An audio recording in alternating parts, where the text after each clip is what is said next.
Exciting news, everyone! On behalf of my publishing house, Polymath Press, I'm pleased to announce the upcoming publication of a brand new horror novel called Ghost Girls and Rabbits by Cassondra Windwalker. And here it is, right here, the very first copy.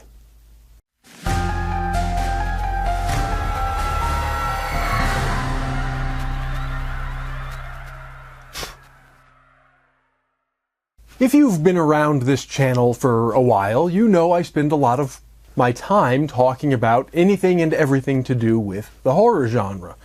Often that means reviewing all the wonderful books I've been reading, but some of you also know that I own a small publishing house called Polymath Press. So every once in a while I have the extra honor of being able to discuss a book not only that I've read, but that I've had the honor of playing a part in delivering to readers. Today is just such a day. I'm pleased to introduce to you a new novel called, as I mentioned at the beginning, Ghost Girls and Rabbits by Cassondra Windwalker. It's coming out on May 5th, 2025 from Polymath Press, and of course, all the relevant details and purchase links and all those kinds of things are right down there for you in the What's It. But I want to take just a few minutes to tell you a little bit about it, because I think those of you who like what I do here on this channel are really going to love this one. And though I didn't write this book, obviously, because I did play some small role in its publication, maybe I can also give you some extra insights into what it was about this novel in particular that spoke to me enough that I wanted to add it to the Polymath Press roster. Let's start by just reading the description off the back of the book, shall we? It says, "Flush with the victory of winning the election as Alaska's first Athabascan senator, Noni Begay wakes to find herself buried alive. When her coffin lid opens, though, it's not to rescue, but to 6 years of captivity, betrayed by the one person she trusted most. Escape will require not only all her strength, but all the strength and stories of the ancestors she had until now imagined were only a useful device, an accessory she wore to win votes and social media follows. Mary Nelson's only daughter, Ryska, went missing 10 years ago with no one but her mother to search for her. Having used up every favor and chit she has, Mary is willing to risk everything on one last ploy to save her daughter from the monsters, even if she has to become one herself." A chilling psychological horror novel excoriating the epidemic of missing and murdered indigenous women and girls in North America, Ghost Girls and Rabbits is an unforgettable read, perfect for fans of Scandinavian noir and literary horror, told by two fractured minds in the trappings of myths truer than mirrors. Sounds exciting and wonderful, does it not? Obviously, based on that description, there are some political themes in this book to do with ethnic politics to a certain extent, and criminal politics even more so, and those kinds of things. And I'll be the first to admit, normally I don't like overly political stories. Most horror authors do a terrible job of dealing with political issues. But that's actually one of the things I liked so much about this book. Though it does deal with certain political themes, it does so from within the perspective of a much more local and much more human story between just these two women, once close friends and now captive and captor. And in that way, it's able to raise an important political issue without, I think, getting bogged down in the tribalism of partisan politics, which is where far too many other books, and movies for that matter, I think go astray. But while I like the way it deals with a difficult issue, somehow managing to be both forceful and gentle in its approach, what really sold me on it were the characters. Of course, there are several characters within the story, but it's really focused just on two of them. Noni, the newly minted senator and now captive, and Mary, the grieving mother willing to go as far as to kidnap a senator in her attempt, admittedly ill-conceived from an outside perspective, to bring awareness to her missing daughter's plight.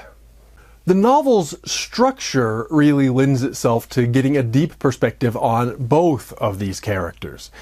Each chapter is from one character's perspective, and then we alternate between the two in such a way that we're able to see all, or at least most, of the same events, but from these two very different perspectives. But we do that without the novel ever becoming repetitive. And that, I think, is borderline miraculous, because a lot of the novel does deal with the repetitive events of Noni's captivity. A lot of the days during that captivity are the same as each other. Add to that the fact that we're getting two different characters' takes on all of these events, one after the other, and they alternate, and it should be quite repetitive indeed. But while the reader does get a sense of the repetitiveness of Noni's captivity, and the reader does get a sense of what that's like, no two pages ever feel redundant. Everything feels fresh and new and exciting in every paragraph. An interesting thing about its structure is that it's written with almost no dialogue at all. And even though I'm not usually a fan of experimental formats, I barely even noticed that the first time around. I did notice that the novel felt fresh and different in a really great way, but it was only after I'd already signed a publication contract and started reading it again and again and again to edit that I realized just how the mechanical elements of the novel's structure worked to aid all of the emotional elements of its subject matter.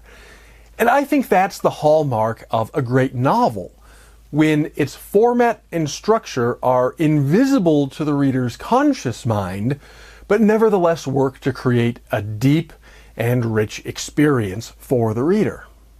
And I'm not the only one to say so.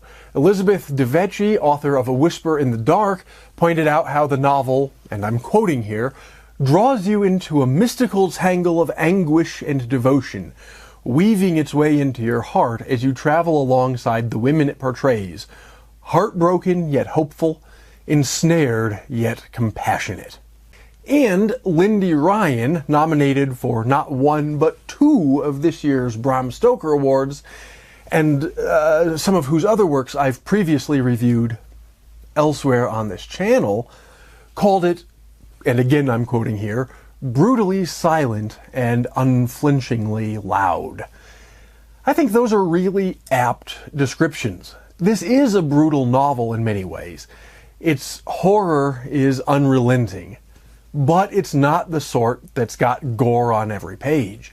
It's the sort that quietly works its way under your skin so subtly at first that you don't even notice it, until you realize, either halfway through or even after you've finished, that it's going to haunt you for years to come. I should also mention that this is not Cassondra's first novel. I have just a few of her many other works here by my table. I read this one, What Hides in the Cupboards, not too long ago, and this is another one that I've mentioned and reviewed on this channel, and I gave it a highly positive review. So you can go back and find that video if you're interested. This one is a sort of gothic ghost story, but she also has some others that I haven't read yet, that I have purchased but haven't read yet, including Love Like a Cephalopod, which I understand to be sort of a dark fantasy, and Hold My Place, which has been described as a kind of gothic romance. So her work has quite a wide range, and that's another thing that I think is quite impressive. Obviously, I didn't publish these other books. They're from a variety of other publishing houses or presses, but I will leave links for them down in the What's It as well for anyone who's interested. Getting back to Ghost Girls and Rabbits, though, I don't want to say too much and risk spoiling anything, but I'm really proud to be helping bring this one to publication. I also want to take a moment to highlight the excellent cover art, which was done by an artist named Spraycasso, who also happens to be the same artist who did the interior illustrations in my own case files of the Rocky Mountain Paranormal Research Society, Volume 2. So I think this book will not only be a story you'll love to read, but with cover art like this, I think it's going to look great on your bookshelves. And on that topic, I do in fact have autographed copies, as well as ebooks and not autographed copies, available for sale directly at polymathpress.com. There's a link down in the What's It for that as well. But it should also now be available for pre-order from whichever bookstore you like to support. Online, chain, independent, whatever. They'll either have it in stock or they can get it for you. Ghost Girls and Rabbits will be released on May 5th. We chose that date because it's also Missing and Murdered Indigenous Women's Day, which I didn't even know until Cassondra told me about it when we were setting our release date, and that just seemed like the most appropriate date on which to release this book, because it does deal with similar issues in its story, in its events. But I think I've prattled on quite long enough. Hopefully I've convinced you that this is one book you are really not going to want to miss. So do be sure to check it out. As I've said a couple times, links down below for you in the What's It. With that, I'm going to go ahead and sign off. I'll be back to more of our regularly scheduled programming in the next video. But until then, take care and stay scared.